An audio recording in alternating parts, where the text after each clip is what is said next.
Protests erupt in Iran over a woman's death at the hands of police. Now the U.S. is sanctioning police officials. And those sanctions are something Iranians living in Colorado have wanted for years. I think that Iranians by themselves are not able to get rid of this government. They need the help of the free world. Plus a major development in a Denver 7 investigation into a former DA. More than 24 hours now since multiple people were hurt in an RTD train derailment in Aurora, and we still don't have many answers about what happened. We are learning how the COVID-19 pandemic stopped RTD from making changes that could have prevented what happened yesterday. Denver 7's Patrick Perez live at Sable and Exposition. Patrick? Hey Shannon, throughout the day I have been pressing RTD for answers to simple questions like what happened before this derailment took place and whether the driver may have been involved in any other prior crashes. Citing an active investigation, RTD is not answering any of these questions. Instead, we spoke with the woman who was aboard the train when it derailed. She did get injured, and she walks us through and helps fill in these gaps as we look back at the 2019 derailment that also took place in this exact same spot. Cleanup continued into the early afternoon Thursday at the site of the RTD train derailment that injured multiple people the day before. Investigators could be seen at the corner of Sable and Exposition in Aurora, inspecting the damaged R-Line train before it was removed from the scene. And it was like 1 or 2 minutes of holy crap, what just happened? Madeline Ames was one of about 24 people injured after she says the train took the curb way too fast and derailed. But it did feel like it was going a little bit faster, and I thought the driver would catch that. And all of a sudden, it was like turbulence on a plane. I mean, I felt like I was a plane about to crash on the ground. I mean, it was so sudden. Everyone shifted to one side almost. A lot of us fell, including me. The impact has left her with a nasty bruise on her leg, along with a bump on her head. Only 3 people had to be taken to the hospital for treatment, and all are expected to be okay. In 2019, a train on that same line derailed in this same location, injuring several people, including a woman who had one of her legs removed. That time, investigators say the operator was speeding. Since then, RTD vowed to increase testing for new operators and install these radar-based speed monitoring signs. We saw one at the scene of Wednesday's crash. But what RTD has not been able to do is install any sort of system that would control a train's speed and prevent collisions. According to documents from the Colorado Public Utilities Commission, the COVID-19 pandemic took away some of RTD's funding, making it impossible to pay for such systems. Madeline just hopes something is done this time around so no one else goes through something like this. It could have been worse. I'm glad it happened the way it did, but obviously no one's glad it happened. And as you can see, the intersection here at Sable and Exposition has been closed since yesterday afternoon as crews work to repair the tracks, including that pole that the train supposedly kind of knocked over. You can see it is a little bit bent there. We will keep you posted once we hear back from RTD to any of our questions that can explain what went down right before this train derailed. Jessica? Very scary for those passengers. Thank you, Patrick. Well, a Denver jury has found the man charged with killing Isabella Thallas guilty of first-degree murder. Michael Close was also found guilty on other charges, including attempted murder and assault. Police say Close shot Thallas and her boyfriend near Coors in 2020 using a gun stolen from a friend. Her boyfriend survived. Close will be sentenced in November. A judge has ruled Elijah McClain's amended autopsy report must be released to the public by noon tomorrow. Denver 7, along with other media organizations, sued to have this report released. According to the Adams County coroner, the original autopsy report was amended based on a grand jury investigation. The information in it could impact the ongoing criminal cases against the paramedics and the officers involved in McClain's death. That original autopsy report from 2019 found the cause and manner of death to be undetermined. Alexis Hine-Newts, the Weld County deputy killed in a hit-and-run crash over the weekend, will be laid to rest on Saturday. The memorial service is at Foundations Church in Loveland.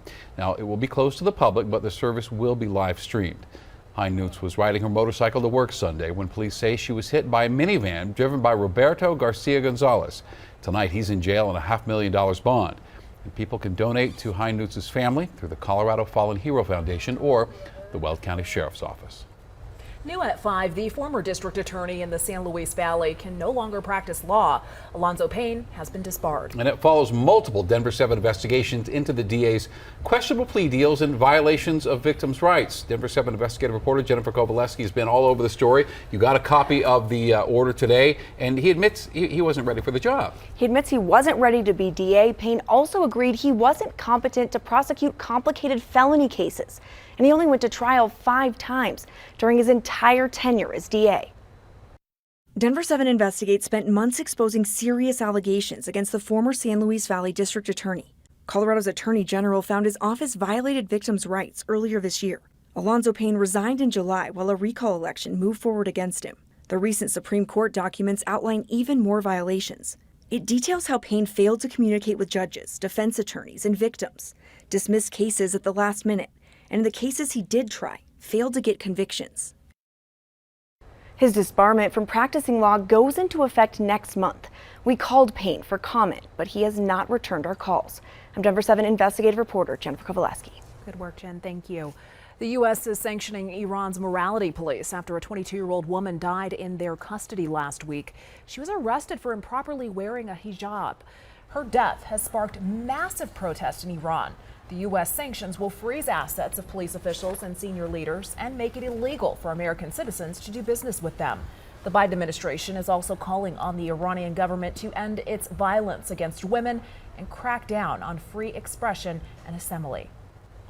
And that's just what some of the several of thousands of Iranians living in Colorado have demanded for decades. Denver 7's Bayan Wang spoke to 3 local Iranian Americans who left Iran following the revolution, now reliving what they escaped from. An outpour of anger unseen in years past in Iran. Protests amid decades of tyranny fueled by the death of 22-year-old Mahsa Amini, who died last week in the custody of the country's morality police after allegedly breaking hijab rules. This branch is particularly made for women, for policing women's bodies. I myself have on several occasions received a noise violation citation because I was laughing too loud. These basic human rights are what thousands in Iran are demanding. It's why thousands of families like Panta Behri's escaped the country years ago. Many that found refuge in Denver, now impacted by Amini's death. It makes us very sad. I mean, it just brings back all the memories. Memories Nushin Farjadi has lived with till this day. She too was detained by the morality police in the same town as Amini, around the same age. My offense was that a little bit of my hair was showing through the veil that I was wearing. The next day, they found out that it was my first offense, so they didn't lash me. So I had to either sit or stand there and watch over 100 other women get beaten. It's a practice that continues to this day, a reality men don't face there. They say bluntly that women are for the pleasure of men and for giving birth to generations of Muslims. So they deprive them from all the rights. That's why former DU professor of Islamic sociology Ismail Nuriallah says Amini's killing may have been a tipping point for Iranians, seen in the scale and boldness of their continuous protesting. So there are a lot of anger to them, in them, hopelessness. That is what was absent before. And it is a very new element of their protests. And it is so powerful. They say that we are fed up with this government and we want to get rid of it. Those protesting know the possible consequences, being jailed and maybe even killed. But Nuriallah says their message is clear. Enough is enough. Bayan Wang, Denver 7. We reached out to Governor Jared Polis for a statement. A spokesperson tells us, quote, Governor Polis condemns the brutal oppression of women in Iran and is working to expand the freedoms of Coloradans. As an American, he is encouraged by the brave Iranians rejecting authoritarianism and supporting the right of women to wear what they want to, when they want to. A federal appeals court sides with the Justice Department, allowing officials to continue their investigation into former President Donald Trump.